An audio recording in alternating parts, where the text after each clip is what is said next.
আসসালামু আলাইকুম, সবাইকে স্বাগতম। প্রিয় শিক্ষার্থী বন্ধুরা, আজকে আমি এই যে আইসিটি বিষয়ের আমরা যখন লজিক গেটের মাধ্যমে বিভিন্ন গেট বাস্তবায়ন করি, সেক্ষেত্রে প্রশ্ন যদি বলা থাকে যেমন নর গেট দ্বারা এক্স অর গেট বাস্তবায়ন করতে হবে। তো নর গেট হচ্ছে একটি সার্বজনীন লজিক গেট, আর এক্স অর গেট হচ্ছে বিশেষ লজিক গেট, তাই না? অর্থাৎ আমরা জানি নর গেট এবং ন্যান্ড গেট দ্বারা যে কোনো লজিক গেট বাস্তবায়ন করা যায়, কারণ এই দুটো হচ্ছে সার্বজনীন লজিক গেট, নর এবং ন্যান্ড, তাই এই দুটি দ্বারা সব গেট বাস্তবায়ন করা যায়। তো এখানে নর দ্বারা যদি এক্স অর বাস্তবায়ন করতে হয়, তাহলে আমরা শুরুটা করব এক্স অর দিয়ে। প্রথমে এক্স অরের সূত্র লিখব, তারপর সেই সূত্র থেকে আমরা একটু লজিক ফাংশন সরলীকরণ করে একটা মান পাব। সেই মান ব্যবহার করে লজিক গেট তৈরি করলেই নর গেট দ্বারা বাস্তবায়ন হবে। যেমন আমি একটু করে দেখাচ্ছি।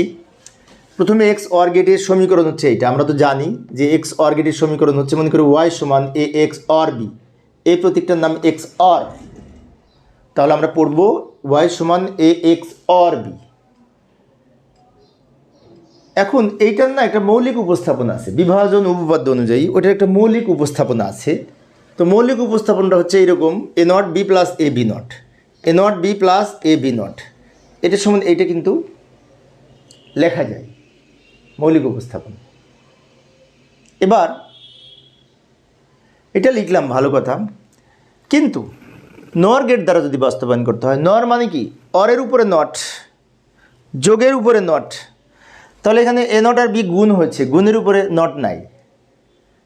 সেই ক্ষেত্রে আমাদের এইটার গুণের পরিবর্তে প্লাস করতে হবে, তার জন্য একটা নট, আবার উপরে একটা নট থেকে যাবে, তার জন্য আর একটা নট। তার মানে কি এখানে আমাদের দুই দিকে ডাবল নট ব্যবহার করতে হবে অঙ্ক করার সুবিধার্থে।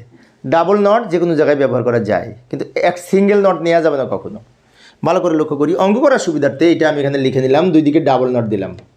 এই যে লক্ষ্য করি, এ ডাবল নট সমান এ। আমরা জানি যে এ ডাবল নট সমান এ, এই নিয়ম অনুযায়ী অঙ্ক করার জন্য, এই ফাংশন সরলীকরণ করার জন্য যে কোনো জায়গায় প্রয়োজনে ডাবল নট নিতে পারি। ডাবল নট নিলে মানের পরিবর্তন হয় না। এটার ডাবল নটে এটাই ফিরে পাবো, এটার উপর ডাবল নট থাকলে এটাই আমরা ফিরে পাবো, কারণ এ ডাবল নট সমান এ, এটা সমীকরণ আছে। এবার আরেকটু সামনে করবো, সেটা হচ্ছে এখানে এই যে ইনটুর উপরে এই যে নিচের নটটা আছে, এই নটটা যদি দুই খণ্ড করি তাহলে কিন্তু প্লাস হবে। লক্ষ্য করি, আমি একটু দ্রুত লিখে দিলাম সময় সেভ করার জন্য, দ্রুত লিখে দিলাম, আর উপরের নটটাও থেকে যাবে। আমি দ্রুত লিখলাম সময় সেভ করার জন্য। এবার আমি বুঝিয়ে দিচ্ছি।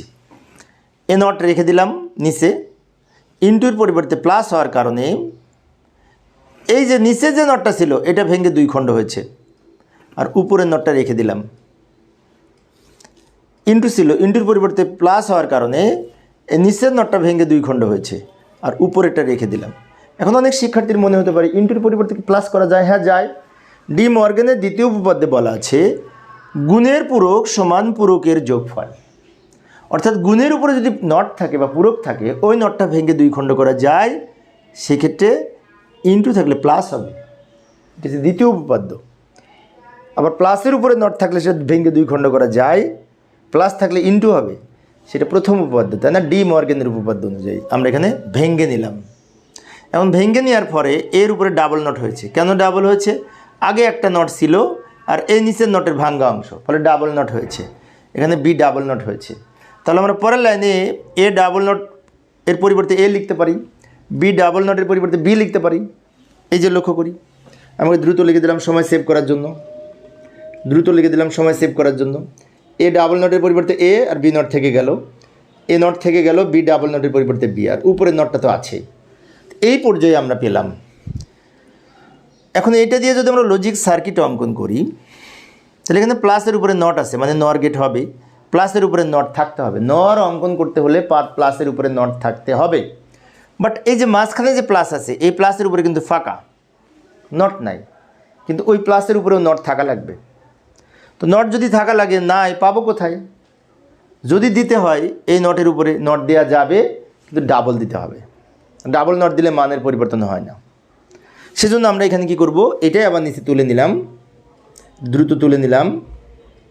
এইটার উপরে এই প্লাসের উপরে নট লাগবে, না হলে নর গেট হবে না। তো ডাবল নট দিলাম, একটা নট দেওয়া যাবে না। অনেক শিক্ষার্থীর মনে হতে পারে প্লাসের উপরে কেন নট দিব? ওই যে আমাদের বলেছে নর দ্বারা বাস্তবায়ন। এখন যদি আমি প্লাসের উপরে নট না দিই তাহলে এটা অর হয়ে থাকবে, অর, নট হবে না, নর হবে না। নর হতে হলে প্লাসের উপরে নট থাকা লাগবে। এখন শিক্ষার্থীর মনে হতে পারে তাহলে যে নিচের নটটা ভেঙে দুই খণ্ড করবো না, না ওটা ভাঙবো না। ওটা যদি ভাঙি তাহলে ওখানে ইন্টু হয়ে যাবে, ইন্টুর উপরে নট তার মানে ন্যান্ড হয়ে যাবে, ভাঙা যাবে না। এই অবস্থায় থেকে ডাবল নট নিয়ে যেটি পেলাম এটা দিয়ে যদি লজিক সার্কিট অঙ্কন করি তো সেই লজিক সার্কিটটা নর গেট অনুযায়ী বাস্তবায়ন হবে। ফাইনালি এই যে আউটপুটটা পেলাম এটা দিয়ে আমরা এখন লজিক সার্কিট অঙ্কন করব। যাই পরের স্লাইডে যাই। এই যে এইখানে আমি ওই লাস্টে যে আউটপুটটা পেয়েছিলাম ওটা নিয়ে আসলাম, এটা দিয়ে আমরা অঙ্কন করব। তো ইনপুট হচ্ছে এ আর বি, এ একটা ইনপুট, বি একটা ইনপুট। এর সাথে বি নট যোগ হয়ে তার উপরে নট। তো এ একটা লাইন টানলাম এ থেকে, না বি নট আগে টানি, বি নট। বিকে আমরা নট করব, মানে কি বি একবার সোজা নিলাম আর এই দিক দিয়ে ঘুরে নিলাম।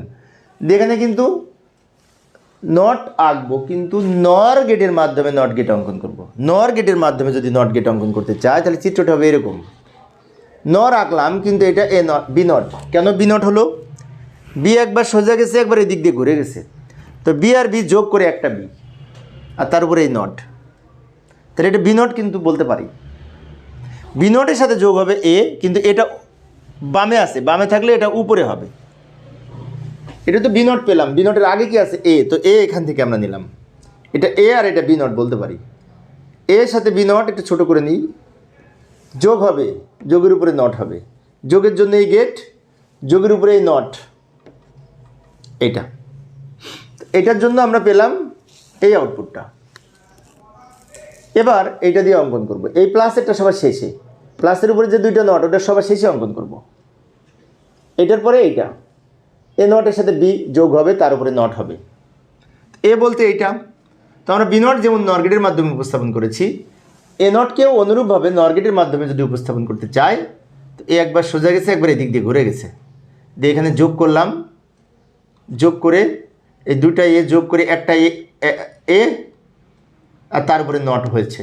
এবার এটা এ নটের সাথে বি যোগ হবে, বি হচ্ছে এই লাইনটা, তাহলে কী হলো, এটা এ নট আর এটা বি। এ নটের সাথে বি কী হয়েছে, যোগ হয়েছে, যোগের জন্য আবার একটা এরকম অর গেট, যোগের উপরে নট বসেছে, আবার এখানে একটা নট, মানে নর গেট হলো। এবার ভালো করে লক্ষ্য করি, এই যেটা পেয়েছি এটা কিন্তু বি নট, বি নটের সাথে এ, বি নটের সাথে এ যোগ করে আমরা এটা পেয়েছি। আর এই এ নট হচ্ছে এইটা, এ নটের সাথে বি যোগ করে তার উপরে নট দিয়ে এটার মান এখানে পেলাম। ভালো করে লক্ষ্য করি, এটার মান পেয়েছি এইটা, এটার মান পেয়েছি এইটা। এখন এই দুইটা মিলে আবার যোগ হয়েছে, যোগের উপরে একটা নট, দুইটা নট যোগ করে তার উপর ডাবল নট হবে। ভালো করে লক্ষ্য করি, এই দুটো যোগ করব, একটু টেনে নিয়ে ছোট করব।